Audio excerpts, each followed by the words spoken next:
Halo Sobat Dunia Seribu Besar, semoga Sobat selalu diberi kesehatan, panjang umur, dan rizki yang melimpah, amin. Sebelum masuk ke alur ceritanya, jangan lupa dukung channel ini ya dengan klik subscribe, like, komen, dan share, terima kasih. Mari kita lanjutkan perjalanan, Li Qiye. Penonton masih terpusat pada laga ini. Seseorang dengan tenang bertanya, teknik apa yang akan digunakan Raja? Mungkin dia tidak akan menggunakan teknik apapun seperti sebelumnya, hanya langsung membunuh.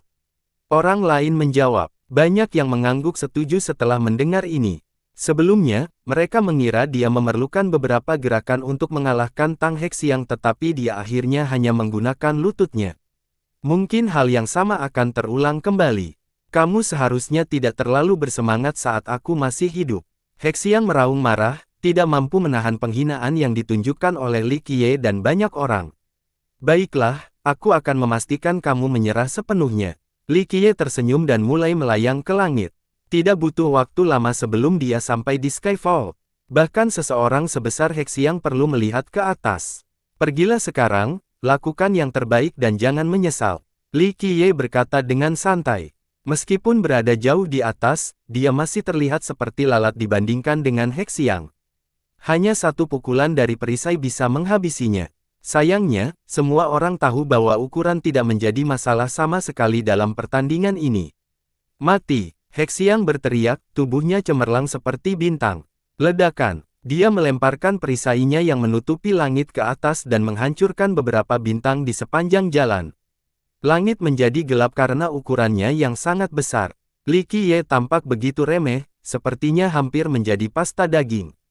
Memang lemah. Li Qiye berlindung dengan tidak setuju sambil melihat ke arah perisai bintang. Dia dengan santai merentangkan telapak tangan dan menekan ke bawah. Perbedaan ukuran antara telapak tangan dan perisainya menciptakan adegan komedi. Ledakan. Namun, serangan telapak tangan tanpa beban ini saja sudah cukup untuk menghentikan perisainya. Ia tidak bisa bergerak 1 inci pun ke depan, tidak mampu mempengaruhi telapak tangan. Gelombang kejut yang dihasilkan dari dampaknya masih banyak merusak bintang-bintang di sekitarnya. Sayangnya, hal itu tidak mencapai target utama. Kesenjangannya terlalu besar, memiliki tubuh besar dan senjata raksasa tidak bisa melakukan apa-apa. Seseorang dari generasi terakhir ketenangan. Logikanya, Hexiang seharusnya bisa menghancurkan Li Qiye dengan mudah karena perbedaan ukurannya. Namun, perisai beratnya gagal menggerakkan Li Qiye sama sekali. Pergi. Dia meraung dan mengirimkan energi aslinya. Kecemerlangan mencatatkan rekor dunia saat melonjak. Perisainya juga menjadi lebih cemerlang dan kuat. Sayangnya, masih belum efektif. Gemuruh, perisai itu bergerak maju mundur untuk mengumpulkan momentum untuk memukul telapak tangan. Sangat mengesankan bahwa posisi santai Li Qiye menyerupai surga yang tinggi. Bahkan karakter terkuat pun tidak dapat melewati genggamannya. Mati. Mata Hexiang berkilat setelah melihat serangan yang gagal dan menambahkan tombak ke dalam serangan itu. Suara membaik. Tombak naga itu berubah menjadi sinar mengerikan yang mengarah langsung ke tenggorokan Li Qiye untuk memberikan pukulan fatal. Rupanya Hexiang telah menunggu beberapa saat hingga kecepatannya mencapai batasnya, hanya membutuhkan sepersekian detik untuk mencapai target. Karena niat membunuh dan kecepatan tusukan yang sangat cepat, para penonton merasakan hawa dingin di leher mereka, mengira tombak itu mengarah ke mereka. Memperbaiki, bunyi dentingan logam menggema dan sinar tembakan tiba-tiba berhenti. Semua orang melihat, Li Qiye menghentikan tombaknya dengan tangan yang lain, hanya menggunakan 2 jari untuk menghentikan titik tengahnya. Penonton menghela napas lega tetapi sesuatu yang lain segera terjadi. Sebuah pagoda muncul dan menghantam punggung Li Qiye. Kemunculan harta karun ini secara tiba-tiba bertepatan dengan tusukan tombak. Saat tombak itu mendekati tenggorokannya, pagoda itu muncul tepat di belakang. Karena kedua tangannya sibuk, dia tidak bisa menghentikan pagoda itu. Penyergap lain telah bergabung dan bekerja dengan sempurna dengan Tang Hexiang. Ledakan, pagoda itu memancarkan kekuatan abadi yang menghancurkan, tidak hanya menghancurkan ruang yang dibubarkan, tetapi juga menghilangkan afinitas temporal, mengembalikan seluruh kekacauan primordial. Penonton yang terkejut merasa sulit bernapas karena aura yang abadi. Dia menerima pukulan terberat dari serangan itu dan jatuh ke dalam danau, tenggelam jauh ke dalam danau dan menghilang dari pandangannya. Semuanya terjadi begitu cepat. Dari tusukan tombak awal hingga serangan diam-diam di pagoda hanya membutuhkan kilatan mata. Tidak ada yang menyangka hal ini akan terjadi. Ekspresi Liu Chuqing menjadi masam saat dia berseru, "Tidak bagus." Hah! Aura yang abadi mengalir seperti air raksa di udara dan meresap ke tempat itu. Semua orang takut dengan keilahian yang luar biasa ini. Mereka melihat ke langit dan melihat seorang lelaki tua berdiri di sana, entah kapan. Pagoda itu melayang di atas makhluk seperti dewa ini. Komandan Pusat Ma Mingchun, tidak ada yang berani menyebut gelarnya dengan lantang. Seorang yang abadi telah memasuki tempat kejadian dengan serangan diam-diam dengan kekuatan yang sangat besar. Ingat, Saber Sein itu sangat kuat namun dia masih berada di level ke-9, masih ada jalan yang harus dilalui sebelum menjadi seorang yang abadi. Ditambah lagi, ada orang-orang abadi yang lemah dan kuat. Di antara kerumunan saat ini, hanya sedikit yang berani mengklaim memiliki kekuatan yang cukup untuk menantang Ma Mingchun, tidak terlalu banyak sistem yang benar-benar lebih kuat dari komandan ini. Hanya eksistensi besar, seperti 5 leluhur tertinggi, yang lebih kuat darinya. Seorang yang abadi telah bergerak. Pembicara ini tidak berani menyebutnya sebagai serangan diam-diam. Faktanya, tidak terpikirkan bahwa karakter setenar komandan pusat akan melakukan serangan diam-diam di depan umum. Adalah satu hal baginya untuk menantang Li Qiye secara langsung. Bagaimanapun, anak Ma Jinming dibunuh oleh pria itu. Sayangnya, tidak ada yang berani menebaknya seperti yang mereka lakukan terhadap Tang Hexiang. Jadi, orang-orang hanya bergidik saat melihat yang abadi ini. Kerumunan masih terkejut karena tidak ada tanda-tanda keberadaan Li Qiye di danau. Orang-orang saling melirik, tidak menyangka Ma Mingchun akan melakukan hal seperti ini. Ditambah lagi, keinginan militernya diberikan kepadanya oleh pemerintah kerajaan. Melakukan hal seperti ini adalah penghujatan. Memimpin 5 legiun melawan serangan Bingci adalah satu hal baginya. Paling tidak, dia bisa membenarkan keputusan tersebut dengan mengedepankan kesejahteraan rakyat. Namun, penyergapan ini tidak bisa dimaafkan. Dia jelas punya agenda pribadi dan motif tersembunyi, tidak ada yang bisa menghapus noda dari tindakan tercela ini. Ma Mingchun dengan hati-hati mengamati permukaan danau.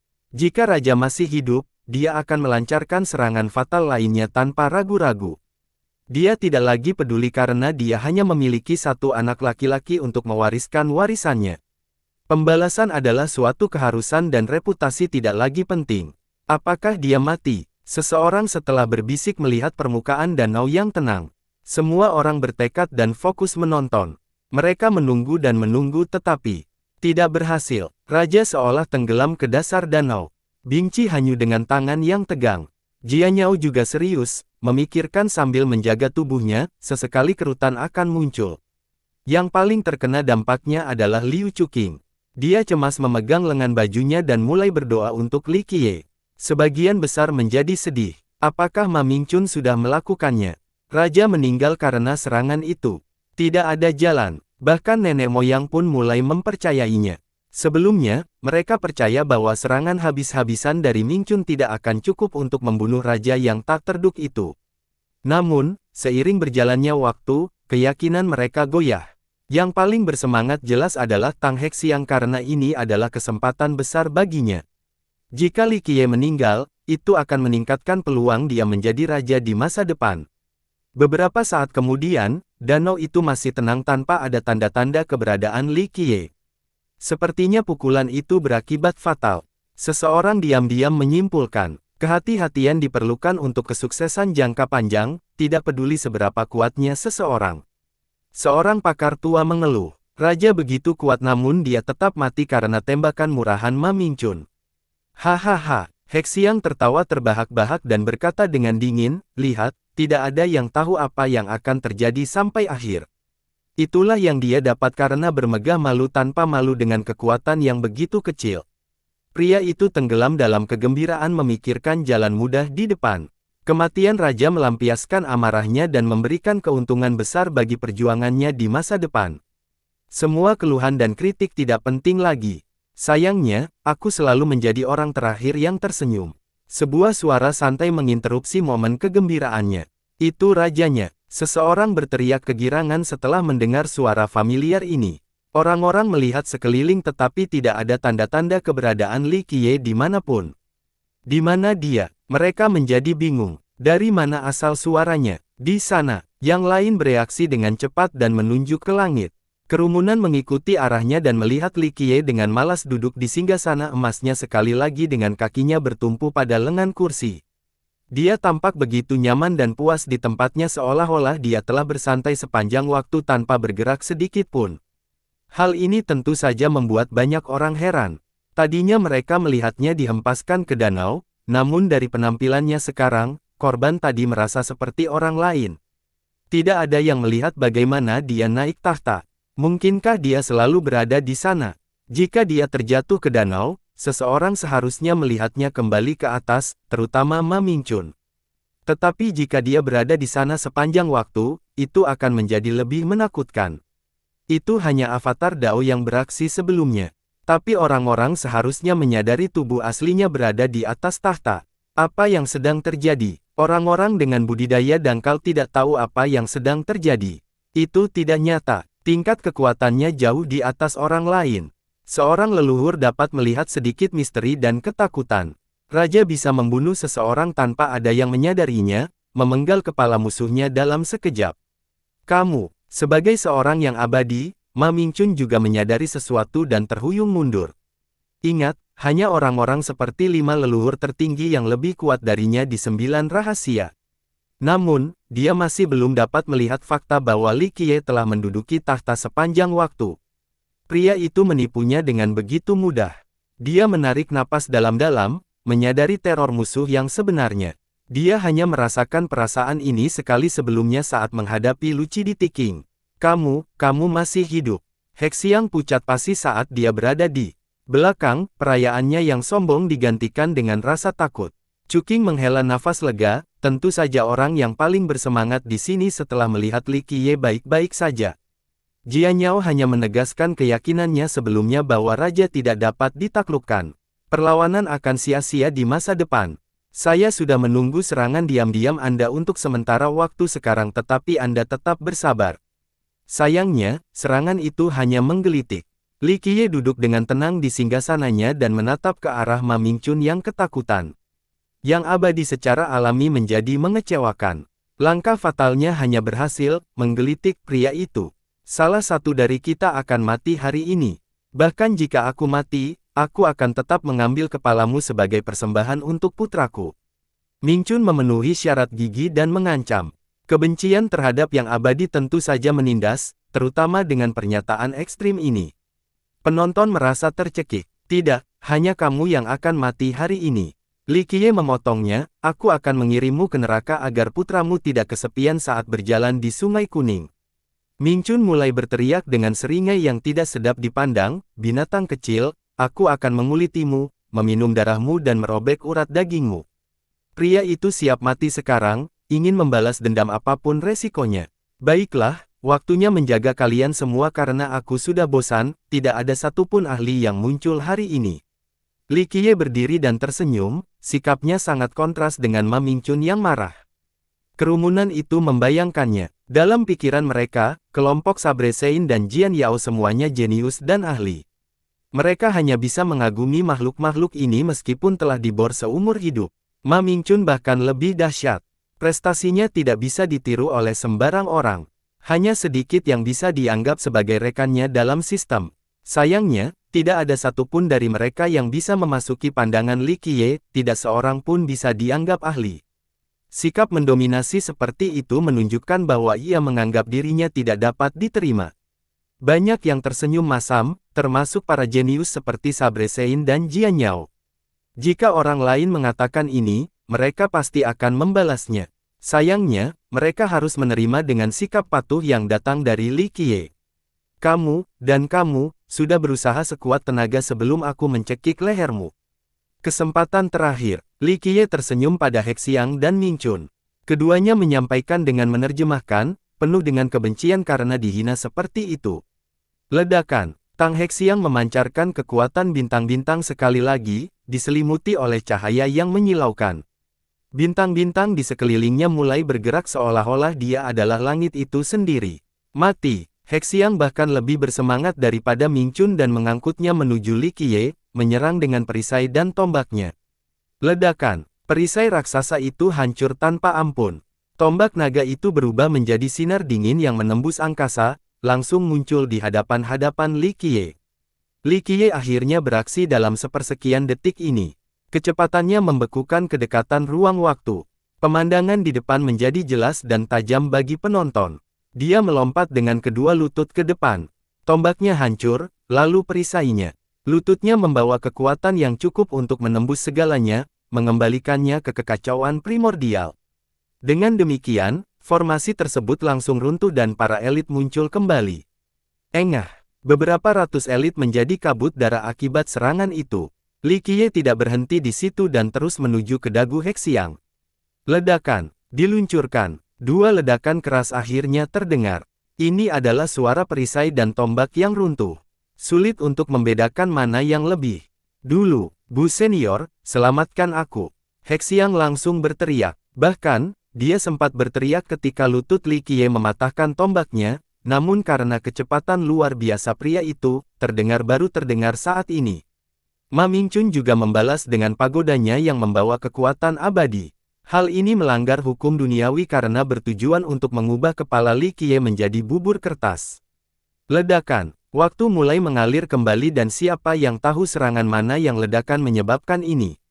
Tidak, Hexiang berteriak sebelum mati. Brengsek. Semua orang yang melihat Li Qiye menyatu dengan dagu Hexiang. Kepala yang terakhir meledak menjadi kabut darah. Li Qiye tidak peduli dan dengan santai menamparkan pagoda itu kembali ke arah Ming Chun. Ming Chun menghentikan pagodanya sendiri dan terhuyung mundur sambil memenuhi seteguk darah. Kerumunan tidak punya cukup waktu untuk memproses semua kejadian sebelum Li Qiye membunuh Hexiang dan melukai Ming Chun dengan satu lutut dan pukulan di atas beberapa ratus elit.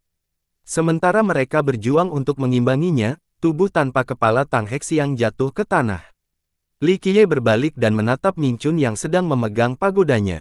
Pria itu keakutan dan secara mendasar berjalan mundur. Aku sudah menyelamatkanmu sekali selama pemberontakan namun kamu masih terus mewajibkanmu. Kematian mengundangmu, Li Qiye menyatakan. Oleh karena itu, dia melakukan gerakan mencambuk sederhana dengan kakinya, tanpa teknik dan Grand Dao apapun. Kecepatannya menyebabkan udara terbuka dan meninggalkan bayangan. Anehnya, tendangan yang biasa ini membuat nenek moyang menjadi kacau balau. Itu adalah pembunuhan yang pasti. Tidak ada cara untuk melarikan diri bahkan jika seseorang bisa mencapai atmosfer. Ming Chun terkejut dengan kekuatan serangan ini tetapi dia tahu bahwa melarikan diri bukanlah suatu pilihan. Dia harus menghadapinya secara langsung. Dia meraung dan cincin ilahi mengelilinginya melonjak ke langit untuk menciptakan wilayahnya sendiri, membuka tatanan Dao. Ledakan, seluruh energi sejatinya berkumpul di pagoda. Ia mengerahkan ke depan untuk menyambut tendangan yang datang sambil mengeluarkan lolongan yang memecah angin. 9 naga sejati muncul dan membantu pagoda, menarik harta karun dan alam yang baru terbentuk untuk menghadapi serangan itu. Ini adalah tekniknya yang lebih kuat, 9 pelindung naga. Pagoda itu akan mempekerjakan kekuatan naga-naga ini. Aura mereka menghancurkan dunia sementara taring mereka sepertinya bertujuan untuk menghancurkan segalanya. Binatang-binatang ini luar biasa kuatnya, lebih dari cukup untuk merobek jalinan kenyataan.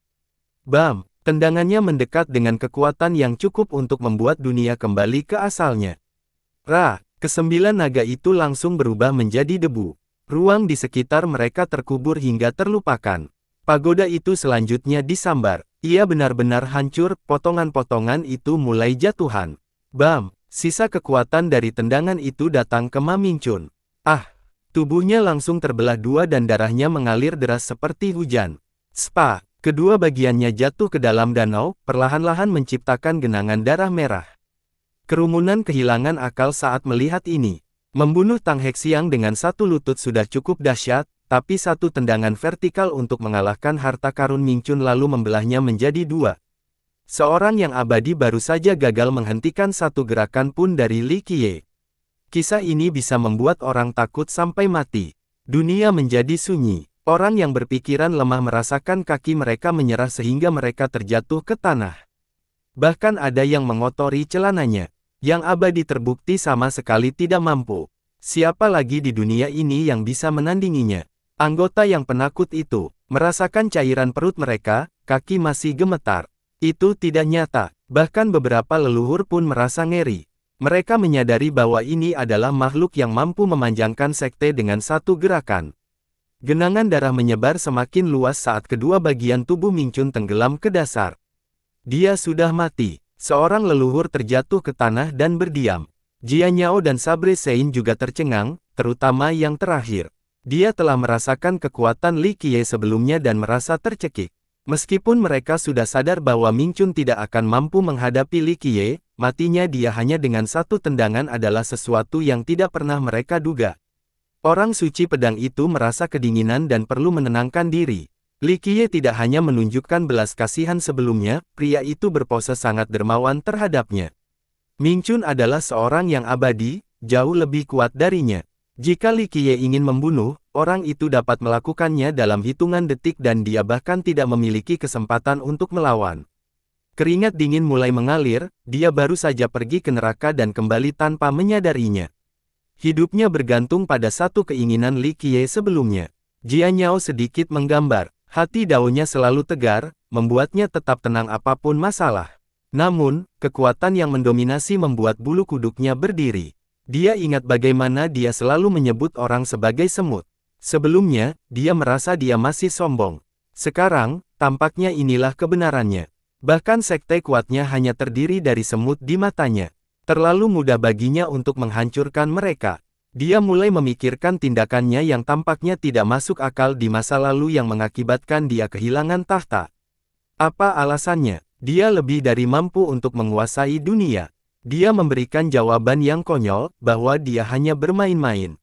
Semua ini untuk mengobati kebosanannya. Seluruh 9 rahasia dan penghuninya hanyalah boneka. Saat suasana hatinya sedang buruk, dia akan bermain-main dengan mereka. Kalau tidak, dia akan mengabaikan atau menghancurkan segalanya. Itu sama saja dengan mengamati sarang semut. Ini bisa menjadi hiburan atau dia bisa saja melempar obor dan membakar semua semut menjadi abu. Jia Nyao memiliki pemahaman yang lebih dalam tentang masalah ini dibandingkan orang lain dan itu membuatnya ngeri. Ini adalah makhluk yang dapat dengan mudah menghancurkan 9 rahasia. Dia perlu menarik napas dalam-dalam untuk menenangkan diri. Guyuran. Danau terciprat menyebabkan semua orang menoleh. Itu Ma Ming Chun. Seorang penonton berteriak. Benar saja, kedua bagian Ma Ming Chun telah bersatu kembali tanpa bekas luka yang terlihat. Seorang yang abadi cukup kuat untuk bertahan dari pemotongan tersebut. Tentu saja, dia tetap membayar mahal. Seluruh tubuhnya gemetar, pucat pasi. Untuk bangkit kembali membutuhkan seluruh kekuatan. Memperbaiki tubuhnya dan menstabilkan luka-lukanya membutuhkan energi sejati yang sangat banyak. Oh, tidak buruk. Li Qiye tersenyum ringan setelah melihat pria itu. Perkembangan ini bukanlah masalah besar baginya. Ming Chun menenangkan emosinya dan tubuhnya yang gemetar. Dia mendapati dirinya benar-benar kelelahan. Setidaknya masih hidup. Para penonton menghela nafas lega, menganggap ini sebagai alasan untuk merayakannya. Dulu, sungguh menakjubkan jika seseorang bisa menahan pukulan darinya. Sekarang, sungguh luar biasa dia bisa selamat dari kepindahan raja. Ya, dia masih berhasil melewati satu gerakan. Nenek-nenek tersenyum pahit, tidak tahu harus bahagia atau berkubang dalam keputusasaan. Ini memberi secercah harapan bagi para master lainnya. Jika Ma Ming Chun bahkan tidak bisa menangani satu tendangan pun, keputusasaan sejati akan menelan semuanya. Li Qiye bertanya sambil tersenyum, maukah kamu berlutut dan menyerah, mencoba lari, atau menenggelamkan dirimu sendiri? Pernyataan itu tidak menunjukkan belas kasihan, menyuruh yang abadi untuk menenggelamkan dirinya sendiri. Tentu saja, Li Qiye dapat mengatakan apapun yang dia inginkan saat ini dan diperbolehkan dalam melakukannya. Ini adalah hak istimewa untuk memiliki kepalan tangan yang lebih besar. Semua mata tertuju pada Ming Chun, tidak sabar menunggu pilihannya. Beberapa orang menempatkan diri mereka pada posisi dan memikirkan pilihan mereka. Bahkan mereka bersimpati meski memilih menyerah atau lari karena musuh yang kuat. Ini adalah hal yang normal, tidak ada yang akan menertawakan tindakannya karena mereka mungkin sudah berlutut untuk memohon belas kasihan pada Li Qiye. Salah satu dari kita akan mati hari ini. Namun, Ming Chun berdiri tegak dengan tajam, tidak kehilangan temperamen seorang abadi meski cukup lemah. Dia tidak memohon belas kasihan atau ketakutan. Sebaliknya, dia melengkungkan dadanya dengan bangga menghadap Li Qiye, masih seagresif sebelumnya. Hal ini membuatnya dikagumi orang banyak. Yang abadi memang istimewa. Keberanian dan tekad seperti itu berada di luar kemampuan mereka. Oh, masih ada gerakan lain untuk ditampilkan. Saya menunggu untuk melihat seberapa kuat mereka. Li Qiye berkata dengan kedua tangan di belakang punggungnya. Tidak ada yang mengira Ming Chun masih ingin bertarung dalam situasi seperti ini. Mereka menjadi penasaran dengan kartu tersembunyinya. Pergi, dia berteriak dengan tangisan yang mirip dengan guntur yang tiba-tiba di musim semi. Gelombang suara bergema di 9 pegunungan yang terhubung. Berdesir, sosok bermunculan di setiap puncak dan gunung di sekte ini dengan spanduk melambai. Mungkin lebih dari 1 juta pria muncul di tempat tinggi ini hanya dalam waktu singkat. Legiun Pusat, seorang penonton segera melihat petunjuk itu. Kupikir mereka berkemah di luar. Seseorang melompat ke tempat yang tinggi dan melihat keluar 9 pegunungan yang terhubung. Mereka melihat Kam masih di sana dengan tentara yang berpatroli. Ini adalah strategi kota kosong. Seorang ahli yang lebih tua dengan lembut menghela nafas dan berkata, Kam itu hanyalah tipuan, seperti para prajurit entah bagaimana berhasil menyusup ke pegunungan. Tang Hexiang punya rencana yang bagus. Sebelumnya, Ming Chun datang dengan marah dan meminta pegunungan 9 terhubung untuk menyerahkan Li Qiye. Namun, atas saran Hexiang, dia memutuskan untuk berkemah di luar. Sekarang orang-orang akhirnya menyadari bahwa seluruh Kam itu hanyalah lelucon. Mereka berdua pasti berencana membawa pasukannya masuk. Itu salah satu legiun terkuat bagimu, tanpa suara, tidak heran mengapa begitu banyak keturunan takut pada mereka. Seorang komentator berkata dengan terkejut. Mungkin pegunungan 9 terhubung tidak peduli dengan para penyusup, tapi sungguh mengesankan bagi mereka untuk mengakui masuk seperti ini. Apakah mereka membentuk formasi? Seorang ahli dapat melihat terbentuknya barisan dengan para prajurit yang berada di puncak berbagai puncak di sekitar pegunungan. Para prajurit dari Legiun Pusat telah mencapai puncak dan mulai bergerak. Mereka mengenakan pakaian biasa dan bukan pelat baja, tapi aura ganas mereka tetap ada, bukti dari pengalaman pertempuran mereka. Seluruh sekte diliputi aura ganas dan mematikan. Itu adalah mantra kutukan. Seorang leluhur suaminya, Ming Chun ingin mengerahkan seluruh pasukannya ke dalam kelompok, apakah itu sepadan? Ambillah kekacauanku dan timbulkan kutukan paling jahat. Ming Chun mulai melantunkan mantra, berdengung. Tubuhnya menjadi tidak jelas hampir seperti salju yang mencair di udara. Dia menyatu dengan ruang dan berubah menjadi simbol. Kuno, ambillah kekacauanku dan timbulkan kutukan yang paling jahat. Para prajurit mulai bernyanyi secara serempak, suara mereka tertinggal di cakrawala. Apa yang sedang terjadi? Para pemuda tidak tahu apa yang sedang terjadi. Tentara memilih untuk melantunkan mantra daripada menyerang raja. Itu adalah kutukan pembunuh dewa. Seorang ahli yang lebih tua bergidik dan menarik napas dalam-dalam, itulah jurus rahasia legiun ini. Apakah itu kuat? Seorang pemuda menjadi penasaran. Kuat saja tidak cukup untuk menggambarkannya. Ini sangat menakutkan, tidak berbentuk dan tidak terdeteksi. Pakar yang lebih tua menjelaskan, kutukan ini kejam dan hampir mustahil untuk dilawan karena berasal dari hati. Apa maksudmu? Para pemuda belum bisa membayangkannya. Ya, dari hati. Sang ahli menjelaskan, ketika hatimu gelap, kutukan ini akan muncul dan merusak seluruh tubuhmu, termasuk nasibmu yang sebenarnya. Setiap orang memiliki kegelapan di hatinya, tidak mungkin untuk menghindari ini. Apakah itu menakutkan? Pemuda itu tersentak. Benar, apalagi dibiarkan oleh semua prajurit. Formasi ini menghubungkan kekuatan individu mereka selain meminjam momentum tanah. Semakin kuat areanya, semakin kuat kutukannya selain potensi bawaannya. Pakar itu melirik ke arah pegunungan dan berkata, baiklah, saya tidak perlu memberitahu Anda bahwa tempat ini adalah salah satu negeri terkuat di 9 rahasia. Meminjam momentum tempat ini akan menggandakan kekuatan kutukan ini, tidak ada yang bisa melarikan diri. Murid itu tergagap, bukankah kutukan yang begitu mengerikan tidak ada duanya? Tidak ada yang tidak ada duanya di dunia ini. Sang ahli sakit kepala, selama korbannya cukup kuat dan memiliki cukup cahaya di hatinya, mereka akan mampu menahan kutukan. Kekuatan mutlak akan menghancurkan apapun, baik terang maupun gelap. Namun secara keseluruhan, kutukan ini sangat mengesankan. Di masa lalu, di bawah perintah Lucidity King, Legiun berhasil menghancurkan musuh kuatnya dengan menggunakan kutukan yang sama. Tidak ada hal baik yang akan terjadi setelah ini. Seorang lelaki tua yang berserikat berkata dengan datar, jika mereka bertemu musuh yang lebih kuat, seluruh Legiun akan hancur. Ya, itu sebabnya saya katakan Ma Mingchun menyeret Legiun itu ke dalam lumpur bersamanya. Dia paling buruk pada kutukan ini. Pakar tua itu setuju. Nyanyian itu terus menggema di seluruh pegunungan. Sangat bodoh. Li Qiye tidak repot-repot mencoba menghentikan nyanyian itu. Berdengung, para prajurit mulai menghilang, digantikan oleh banyak simbol yang memancarkan kehadiran jahat. Ini akan segera dimulai. Seorang penonton berkata dengan lembut, jika mereka gagal, Legiun Pusat akan hilang sama sekali. Mingchun terlalu egois, melibatkan Legiun untuk kerusakan pribadi. Seorang murid tidak dapat mempercayainya.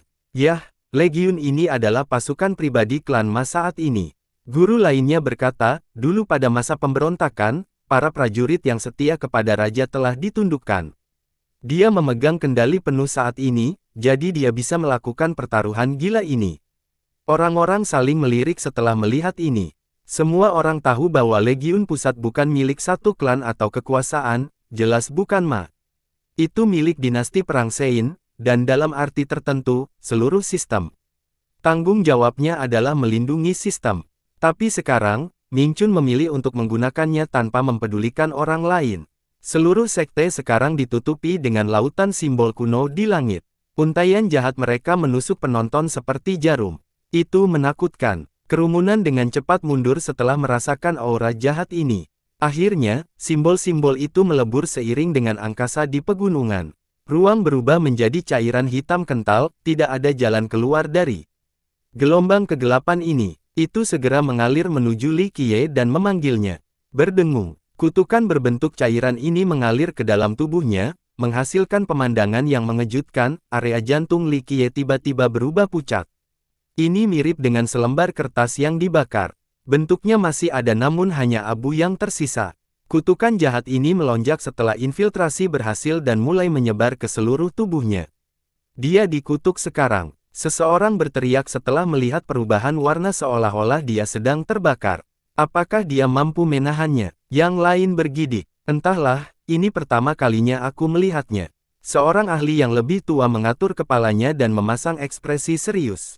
Namun korban tidak peduli sama sekali. Dia melihat kejahatan menyebar ke seluruh tubuhnya dan menggerogoti kepalanya. Kutukan ini seperti menyembunyikan anak berusia 3 tahun, tidak layak untuk disebutkan. Saya bahkan tidak perlu mengumpulkan energi, memiliki hati Dao yang cerah saja sudah cukup. Berdengung, seuntai cahaya afinitas suci terpancar dari jantung. Warnanya seputih salju dan mustahil untuk dilanggar, orang tidak bisa tidak merasa hormat. Semakin banyak helai yang keluar dan mekar seperti bunga teratai suci, yang berpuncak pada terbukanya dunia suci. Suara mendesis muncul. Kutukan jahat tidak bisa menahan cahaya suci sama sekali dan dimurnikan menjadi abu. Tubuh Li Qiye pulih dan warna abu-abu yang korosif menghilang. Cahaya suci tidak berhenti sampai di situ. Itu mengepul seperti banjir dan mengarah langsung ke gelombang gelap. Ses! Penyempurnaan pembakaran berlanjut. Gelombang gelap berubah menjadi secepatnya. Cahaya suci menyapu kegelapan alam.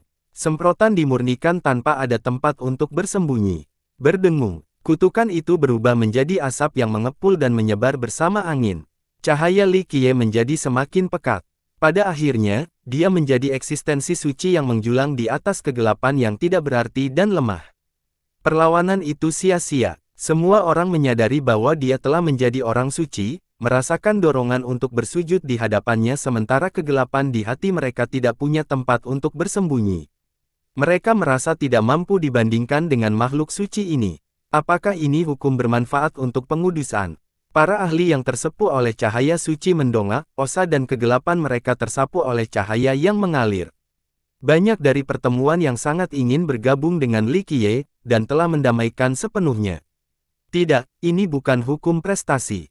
Para ahli yang lebih tua berbicara lebih lembut dari sebelumnya. Mereka tidak ingin mengganggu Li Qiye, bertindak seolah-olah menjadi gaduh saat ini adalah dosa besar.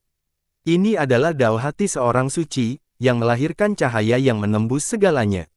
Guru lain berbisik. Kerumunan mulai berpikir dengan memikirkan. Seorang lelaki tua menarik napas dalam-dalam dan bertanya pada dirinya sendiri, apa sebenarnya hati Dao ini? Beberapa waktu lalu, Li Qiye menjadi iblis hanya dengan satu pikiran. Sekarang dia penuh cahaya, sepertinya dia bisa dengan mudah berubah menjadi apapun. Bagi seluruh dunia, menjadi iblis atau orang suci membutuhkan kesulitan dan kesengsaraan yang tak terkira, tidak seperti Li Qiye. Hati Dao mengerikan macam apa yang mampu melakukan hal ini. Berdengung, dia berhenti memancarkan cahaya suci. Kecemerlangan yang tersisa mulai turun ke dunia, mencapai setiap sudut dan sudut. Di balik bayangan di hadapan kekudusan yang ada di mana-mana ini. Sejak dia berhenti memancarkan cahaya, kekuatan sucinya tidak lagi agung tetapi menjadi lebih lembut dan lembut. Anehnya, transformasi ini tidak mengakibatkan melemahnya kekuatan. Itu membuat kekuatan sucinya menjadi semakin tak terduga. Cahayanya tidak lagi hadir dan hidup seperti sebelumnya, namun telah jatuh ke setiap inci daratan dan menyatu dengannya. Dunia menjadi bagiannya. Kerumunan secara alami mempengaruhi ketika cahaya menyala di hati mereka. Mereka berlutut dan akhirnya mulai bersujud. Para leluhur sangat ketakutan. Li Qiye tidak perlu menggerakkan satu jari pun dan masih bisa memaksa masternya untuk tunduk. Mereka tahu bahwa dia lebih mampu mengubah seseorang menjadi pengikutnya sepenuhnya. Meletus. Untaian terakhir dari kutukan jahat itu akhirnya disempurnakan sehingga para prajurit dari Legiun muncul kembali, bermunculan di seluruh puncak. Sayangnya, serangkaian suara yang samar pun terjadi diikuti dengan teriakan terakhir pasukan mereka. Para prajurit mulai hancur dan hancur menjadi kabut berdarah. Para penyalin menyaksikan teman-teman mereka mati di depan mata mereka dan berteriak. Ratapan mencerminkan mereka menyerang 9 pegunungan yang terhubung hingga membuat para pendengarnya kecewa. Terlepas dari bagaimana mereka berteriak dan berlari, kehancuran tidak bisa dihindari. Serangan balik dari kutukan membuat mereka meledak seperti kacang yang dihancurkan. Ketika kutukan mereka gagal membunuh Li Qiye, kekuatan ini akan langsung kembali kepada mereka. Tidak butuh waktu lama sebelum seluruh legiun tumbang. Kabut darah tertinggal di udara dan menjadi cukup tebal. Pepohonan dan dedaunan berlumuran darah akibat gumpalan kabut. Berikutnya adalah hujan darah yang menodai aliran sungai di pegunungan. Bau darah yang kental membuat orang bergidik, tidak butuh waktu lama sebelum beberapa orang mulai muntah. Ini adalah pasukan yang terdiri dari 1.000.000 elit. Semuanya mati dalam hitungan detik, tidak ada lagi di dunia ini. Tidak, Ma Mingchun berteriak kesakitan melihat pemandangan ini. Dia terbangun dari kemarahan balas dendam dan menyadari situasi gawatnya. Dia sudah lama menjadi panglima pusat. Begitu banyak tentara yang berjalan di medan perang bersamanya, wajah familiar mereka terukir di jantung.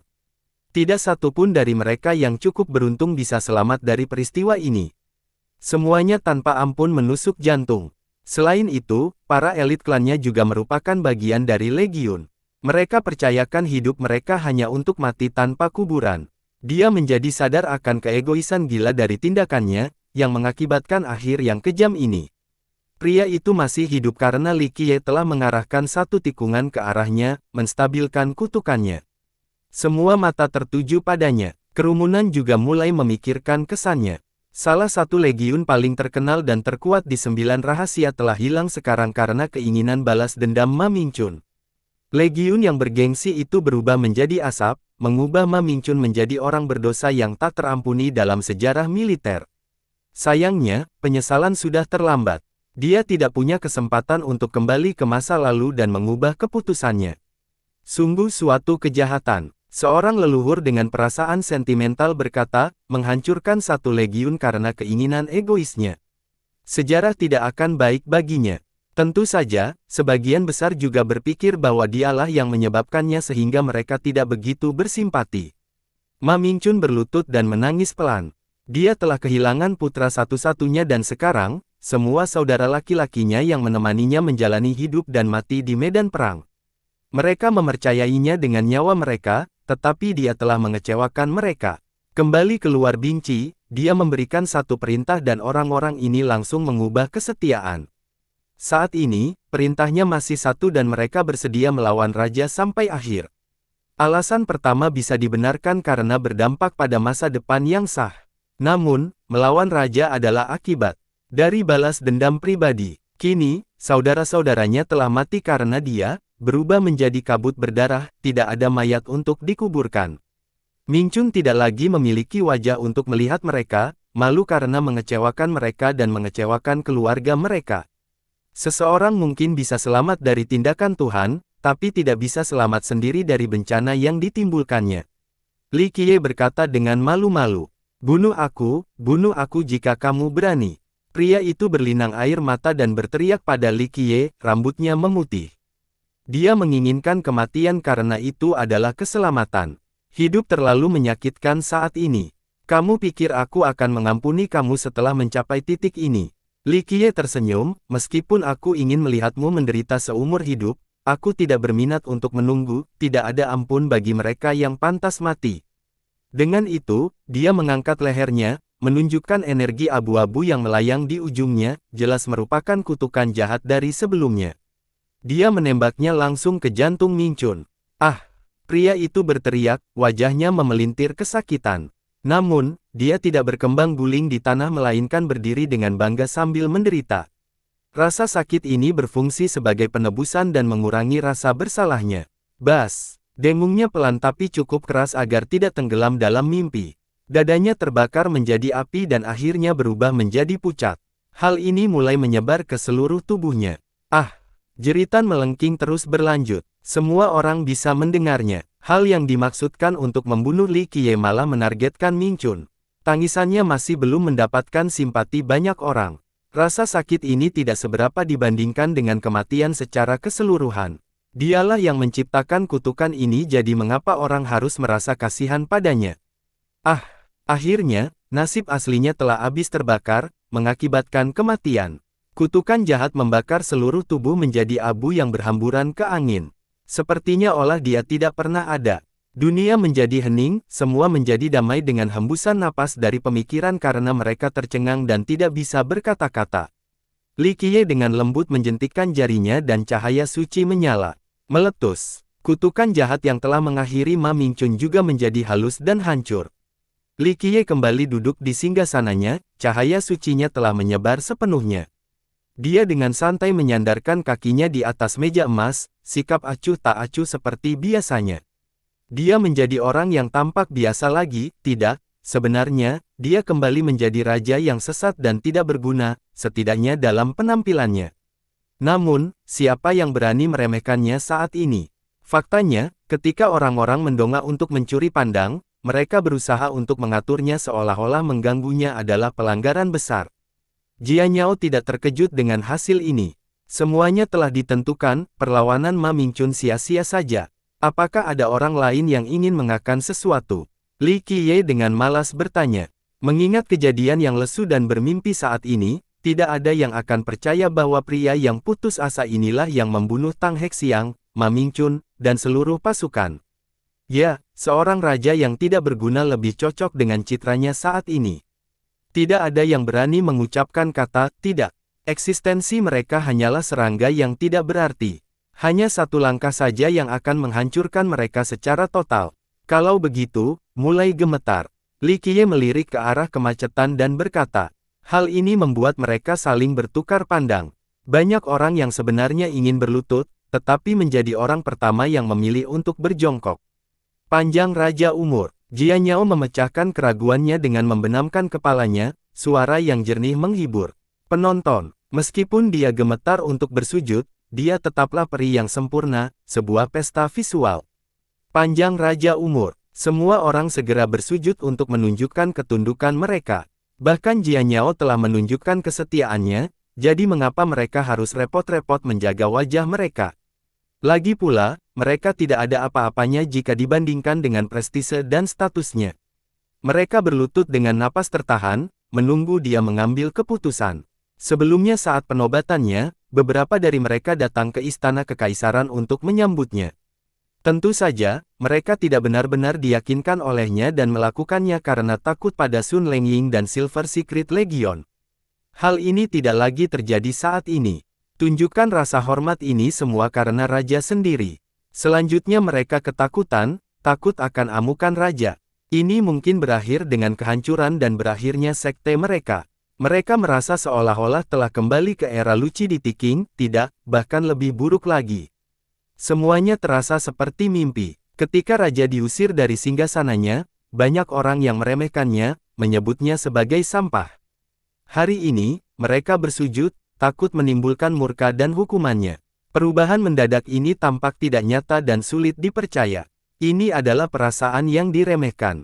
Li Qiye menatap mereka dan terkekeh, saya memberi kalian semua kesempatan untuk mandiri, sebuah era pemerintahan sendiri, namun kalian semua tidak menghargainya. Sepertinya nasibmu akan diatur oleh orang lain. Ini adalah tindakan kejam di wajah semua orang, menyebabkan mereka merasa panas. Tentu saja, mereka tidak menunjukkan kemarahan apapun, mereka malah berterima kasih kepada Tuhan karena raja tidak marah. Bangkitlah, aku memaafkan kejahatanmu. Li Qiye memegang tangannya dan berkata, terima kasih atas kebaikanmu. Penonton menghela nafas lega dan menyadari betapa mereka berkeringat selama menunggu. Gelombang tangannya saja bisa membuat kepala berputar guling di tanah. Terlebih lagi, mereka tidak akan mampu menolak sama sekali. Minimnya hukuman membuat penonton heboh. Beberapa orang di lapangan bahkan melakukan kowtow beberapa kali lagi untuk menunjukkan rasa terima kasih atas kebaikan kerajaan ini. Rasa gentar tetap ada setelah kerumunan itu berdiri. Mereka memimpin kepala, tangan digantung di pinggang. Semua orang takut memprovokasi dia. Dia mengabaikan mereka dan berkata, karena kita sudah menyelesaikan di sini, saya bisa menyelesaikan urusan saya sendiri. Dia mengeluarkan kotak harta karun yang diambil dari hutan batu. Beberapa orang telah melihatnya sebelumnya selama proses itu tetapi tidak ada yang tahu apa yang ada di dalamnya. Apa itu? Seorang peserta dari acara itu bertanya. Bahkan pedang Jianyao dan Santo menahan napas, ingin tahu apa yang ada di dalamnya serta urusannya sendiri. Jianyao menganggap semuanya membingungkan. Ingat, dia dengan santai menyerahkan 9 rahasia itu kepada Liu Chuqing. Mengingat keadaannya, Li Qiye tidak datang untuk membunuh Ma Mingchun dan legiunnya, juga bukan karena 9 rahasianya. Ketiganya tidak layak untuk dikunjungi, melakukannya hanya demi kenyamanan. Mungkin urusannya ini adalah tujuan sebenarnya datang ke tempat ini, sesuatu yang berharga. Sesuatu yang berharga seperti 9 rahasia itu tidak sebanding dengan waktunya, tetapi masalah ini. Itu pasti sesuatu yang menggemparkan dunia. Meskipun dia telah melihat banyak harta karun dan memiliki banyak pengalaman, dia masih ingin melihat apa Li Qiye berada di sini. Saat dia membuka kotak itu, pantulan muncul seperti gelombang bergelombang seolah berisi air giok. Baiklah, mari kita mulai. Dia tersenyum dan menuangkan airnya. Guyuran. Benar saja, semua orang melihat bahwa airnya sangat jernih setelah dia membalik kotak itu. Semua orang terkejut. Awalnya mereka mengira di dalamnya berisi harta karun yang tiada taraf, bukan hanya cairan bening ini. Anehnya, cairan ini mengandung sesuatu. Itu memancarkan kabut abadi sehingga jatuh ke danau, tampak seperti aliran mata air surgawi. Mungkin alam abadi mengalami retakan, sehingga udara ini mengalir ke dunia fana. Aliran udara ini tampak sangat kecil dibandingkan dengan danau besar, seperti setetes air di lautan. Awalnya tidak ada hasil apa-apa, tetapi setelah beberapa lama, terjadi perubahan di danau. Airnya menjadi jernih. Orang pertama yang menyadarinya memberitahu semua orang. Penonton masih bertanya-tanya apa itu udara, mereka menoleh setelah mendengar pria itu. Benar saja, udara di danau berubah dengan sangat cepat. Sebelumnya, warnanya emas seperti emas cair, mempesona dan indah. Setelah cairan bening mulai mengalir, danau menjadi jernih di titik jatuhnya. Bayangan jernih ini mulai menyebar dengan kecepatan luar biasa. Air danau tampak seperti cairan di dalam kotak harta karun sekarang. Ingat, danau ini sangat besar dan membutuhkan cairan bening dalam jumlah yang tak terhitung untuk mengisinya. Anehnya, aliran kecil saja dari kotak sudah cukup menyatu dengan seluruh danau. Tidak, bukan hanya yang ini, 8 lainnya juga menjadi jelas. Seseorang melihat perubahan ini terlebih dahulu. Rupanya ke-9 danau itu saling terhubung, sehingga cairan bening menyebar dari danau emas ke seluruh danau. Awalnya mereka memiliki warna yang berbeda dan sekarang, perbedaan ini semakin diperkuat. Hal ini tidak terjadi lagi. Dunia salah memahami legenda ini. Jianyao segera menyadari sesuatu dan tidak Dia menemukan bahwa selama jutaan tahun, orang bijak dan jenius telah salah memahami fenomena ini. Orang-orang melompat ke langit dan melihat warna-warna surut digantikan oleh kejernihan. Pemandangan itu luar biasa dan membuat mereka tercengang. Apa yang sedang terjadi? Pertanyaan ini muncul di berbagai kelompok. Seorang leluhur dengan emosional berkata, "Ini pertama kalinya saya melihat danau berubah warna seperti ini." Tidak, dia tiba-tiba mendapat pencerahan, perubahan warna danau tidak mengacu pada keteduhan masing-masing yang semakin kuat. Inilah perubahan nyata, cairan bening ini. Kami telah salah memahaminya selama ini. Para ahli terkejut setelah mendengar dugaan ini. Semua orang yang datang hari ini dan berpikir bahwa danau-danau itu berubah warna sesuai rencana karena hal ini selalu terjadi di masa lalu. Spekulasi nenek moyang berkata sebaliknya. Beberapa saat kemudian, danau itu akhirnya berubah warna menjadi jernih. Jadi ini yang asli. Seorang lelaki tua menarik napas dalam-dalam. Kepercayaan umum mengenai fenomena ini kini telah hancur dan membuat banyak orang terkejut. Ya, menurutku ini dia. Seorang anggota klan yang sudah lanjut usia berjuang untuk menenangkan diri. Orang-orang bertukar pandang tanpa berbicara, masih belum mampu memahami perubahan keyakinan baru ini. Bukan hanya mereka yang salah, namun para jenius dan orang bijak dari masa lalu juga salah. Ini termasuk kaisar sejati dan keajaiban terbaik. Sangat konyol. Banyak yang tersenyum kecut. Nah, kalau ini warna aslinya, rahasia apa yang tersembunyi di baliknya? Yang lain bereaksi. Orang mengatakan bahwa selama proses perubahan warna, seseorang dapat menemukan kedalaman Grendao, bahkan 9 rahasianya. Tapi itu berkaitan dengan kesalahpahaman sebelumnya tentang danau. Jika ini adalah fenomena nyata, apa yang tersembunyi di baliknya? Masyarakat kini paham bahwa apa yang sebelumnya dianggap sebagai danau yang berubah warna ternyata salah. Apa yang dilakukan Li Qiye saat ini adalah fenomena nyata. Rahasia dan misteri apa saja yang tersembunyi di tempat ini. Oleh karena itu, penonton antusias menantikannya sambil menatap air jernihnya. Jika bukan karena Yang Mulia saat ini, dunia akan terus berada pada jalur yang salah untuk generasi mendatang. Seorang tetua berkata dengan nada sentimental. Aliran cairan bening itu telah mengubah seluruh danau. Akhirnya, percikannya berhenti karena kotak itu kini kosong. Nuansa asli dari berbagai danau tidak dapat ditemukan. Dari perjumpaan, dasar danau terlihat hampir terlihat. Mereka hampir berfungsi seperti cermin, terbuat dari 9 kristal murni. Permukaannya juga memiliki uap air tipis yang mengembun menjadi kabut, melayang secara melampaui batas. Tidak butuh waktu lama sebelum orang-orang mulai berpikir bahwa tempat itu adalah negeri abadi. Saat mereka mengintip ke dasar danau, mereka merasa seolah-olah ada dunia yang berbeda di bawahnya, dunia yang lebih baik. Kesembilan danau itu tampak seperti pintu masuk, itulah mengapa kabut abadi ini akan keluar ke permukaan. Apakah portal ini menuju alam abadi? Seseorang di dekatnya sambil menatap lampu yang berkilauan. Semua orang menahan napas, tidak sabar menunggu untuk melihat rahasia danau.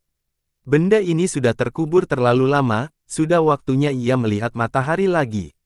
Li Qiye tersenyum. Saat penonton masih terkesima, dia berkeringat di telapak tangannya ke dalam danau, sepertinya ingin mencapai bagian terdalam.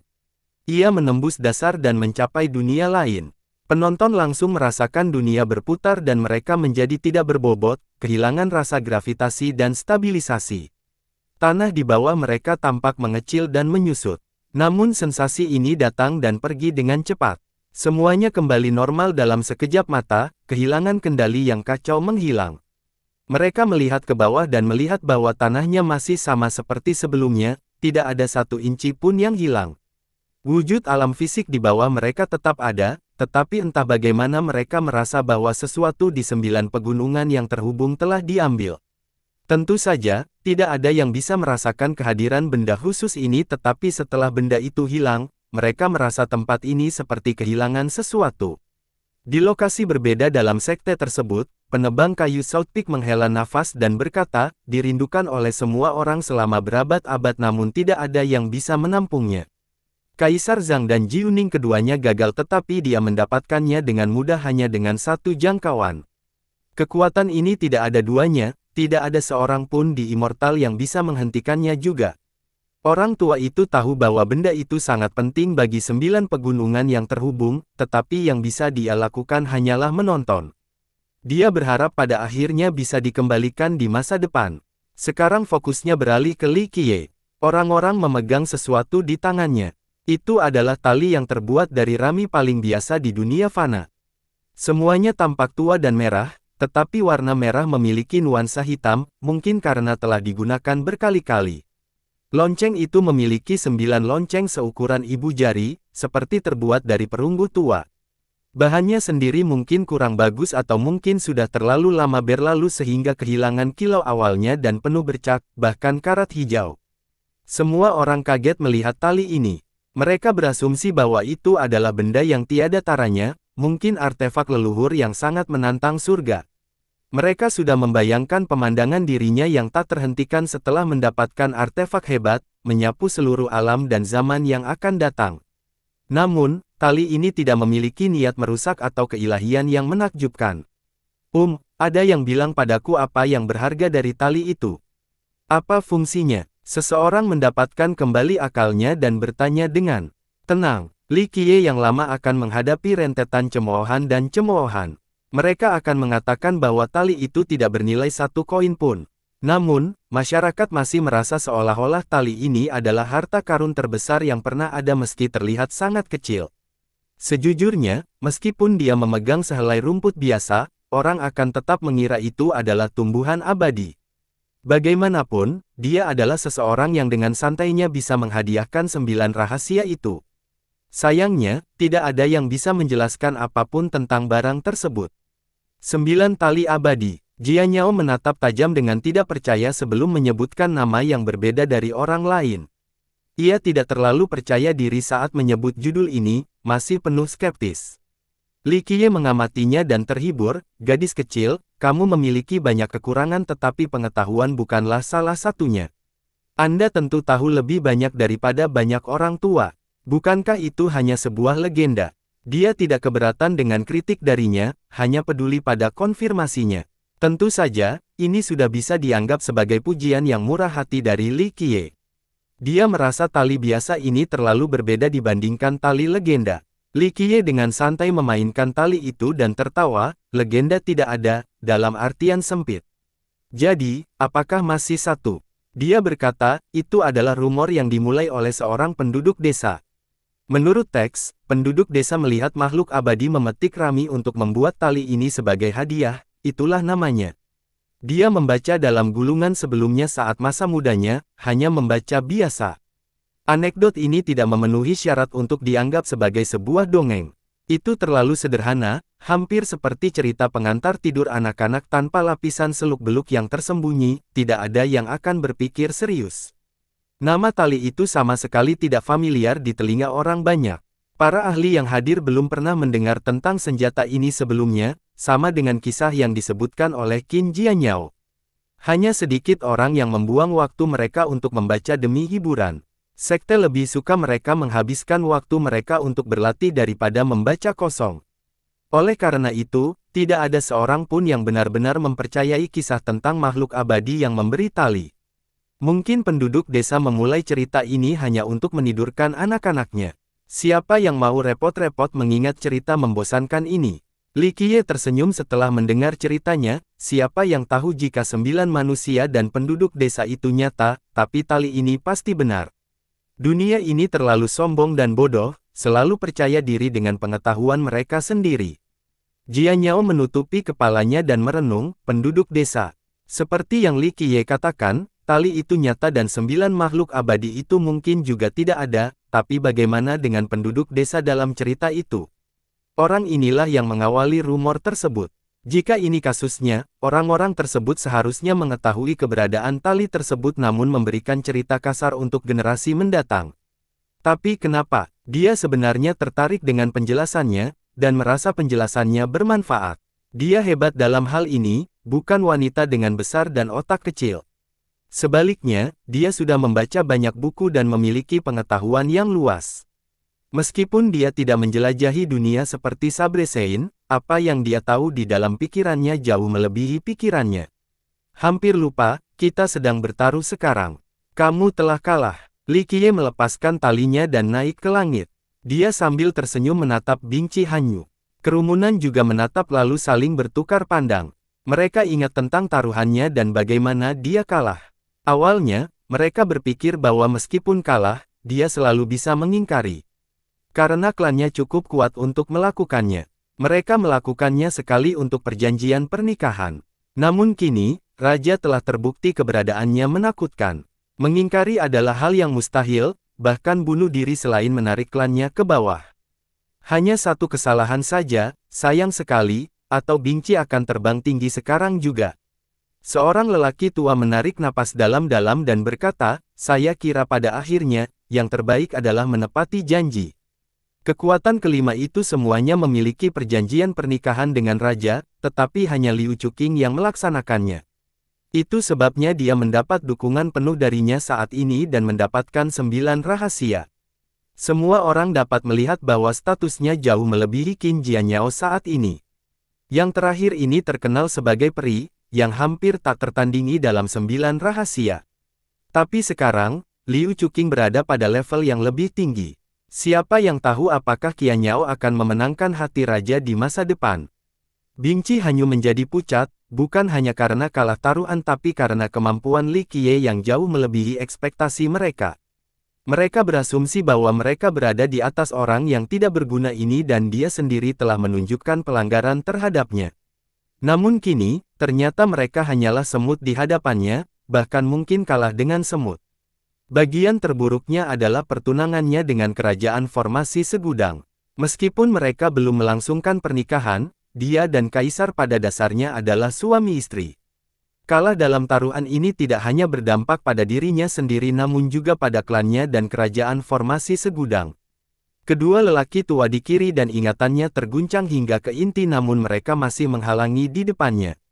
Mau main kotor sekarang? Li Qiye memutar. Dia menarik napas dalam-dalam, matanya menjadi serius saat dia menegakkan punggungnya. Ini semakin menonjolkan payudaranya yang bulat, menyebabkan orang menjadi gila. Saya akan menepati kata-kata saya tanpa penyesalan. Hanyu berkata sambil nyaring sambil melangkah maju, aku berdiri di sini, bunuh aku jika kamu mau. Dia siap menghadapi kematian saat ini, menutup matanya dan mengangkat kepalanya agar menjangkau lebih mudah dijangkau. Lehernya yang seputih salju seindah leher angsa, menyebabkan orang lain berpikir bahwa memenggal kepalanya adalah tindakan yang kejam, tidak ada yang bisa melakukannya. Siapa bilang aku ingin membunuhmu? Dia melihatnya. Gadis itu membuka matanya, tidak senang setelah mendengar ini. Dia merasa takut karena kematian bukanlah hal terburuk yang bisa terjadi.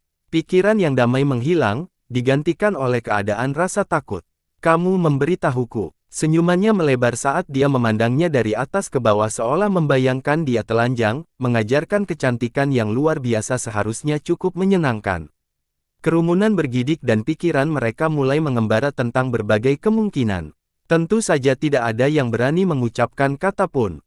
Bahkan jika beberapa orang ingin berperan sebagai pahlawan, mereka tidak memiliki kekuatan yang cukup untuk melakukannya. Dia terguncang, merasa bahwa dia tidak berdaya di atas piring dan dia bisa melakukan apapun yang dia inginkan. Tidak, kedua lelaki tua itu sekali lagi menghalangi di depannya. Mereka ketakutan karena mengingat sifat Li Qiye, siapa yang tahu apa yang akan terjadi jika dia jatuh ke tangannya. Pada saat itu, dia tidak hanya akan menderita tetapi klan mereka juga akan dipermalukan. Kerajaan formasi segudang dan kaisar juga tidak akan selamat. Li Qiye sambil tersenyum melihat ke arah orang-orang tua itu, kalian berdua ingin melawanku. Tanggapan acuh tak acuh ini membekukan orang-orang tua itu. Meskipun mereka adalah dewa sejati yang kuat, mereka sama sekali tidak berdaya melawannya, seperti belalang yang melawan kereta. Ma Mingchun sendiri hampir mati karena satu tendangan. Mereka tidak akan bisa menghentikan satu gerakan pun darinya. Tentu saja, mereka tidak punya pilihan lain karena konsekuensi buruk dari tersingkirnya. Kamu harus berjalan melewati mayat kami untuk sampai ke dia. Salah satu dari mereka yang penuh gigi. Baiklah, aku sudah membunuh seluruh legiun hari ini, apalagi doanya. Li Qiye tidak peduli sama sekali. Paman Feng, pergi, biarkan aku memikul ini. Dia tampak lemah dan putus asa karena perlawanannya sia-sia. Kedua lelaki tua itu hanya akan bunuh diri. Nona, pergilah dulu, kami akan mengulur waktu untuk Anda. Mereka menolak dan lebih memilih menggunakan hidup mereka untuk mempertahankan hal yang tak terhindarkan. Bersambung.